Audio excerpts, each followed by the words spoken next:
nanom enyuma pa wo mo bo edeboa asanteman eno no enti yese eye Mother's Day ene eno wa wantimi amfra wo maame no wanya de ohu afimuni ni na obi okra wan sidi kura wo mane ne maame bi enti se da bi eduru se ya ne ye hwe ni mu se ye be kire odosronko ede a kire ye nanom Akoma FM danwem ha na nya asem ketwa wo se ne ye bo hu dawuro se cultural center ene ye kwa kwoshem na face screen na hodo ni na ya ye ede ama enanom na nya agro ewo ho eka ho bi ama eneyi ekuo bi a enhye aban ase wo mu din eye passion for the needy panyini pa oda no wono akro ya eye panyin kwankyerefo edema Amoab gas oven and stove eye Ora Steven Amoabeng eneyi wa ye adwumason pa konfa no che aban aya resabia won se ebedru baabi wa baabi ebekọ awo so sika ayaresabia no eje no na afei wafa ne ba no ma bafie no na eno no ho asem no akwakoye bibia wo ho eno ena papa yi ehunu sa ena afei so eye Mother's Day ninti no wo boa ya eneyi sika na ye eje sa ema no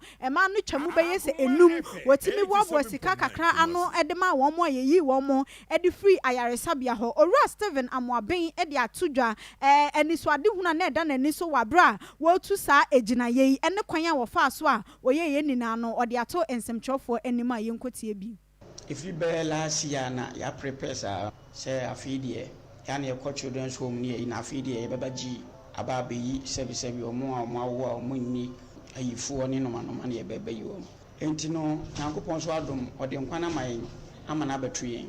enti na yekeka yensase ya na yekeka ye ho no eni se ye de ba ha ya ba benya enipa be enuma na ya yetima yi wo Mother's Day no ya na ye children's home enti nye first time ye de ayi ni ye ta ye pa ese itimi ba yensem na afoforo so nya so mfa so ye se dia afibia afipa na ye ba be hyem kina pa ye ba no ye de be 60 million kanis kano na ye de ba enti ye tima be yibi sebi enye sika bebre na ewanya na che se udi una kakra kra tine wonsa ema afoforo na odi ma no Nyankopon so be dey ebe hira ono so obetu nsem ama sika na ye moho enu achi womo a ye kasai ya pepa womo animu ni so na sika ye gi womo e wa yaresabia nti womo aka ho a Ora Steven Amoabeng na da romance ye yi womo e de afiri ho no womo so etimi kire womo ni so e de kire papa yi Medindi Manuela Sari mebewe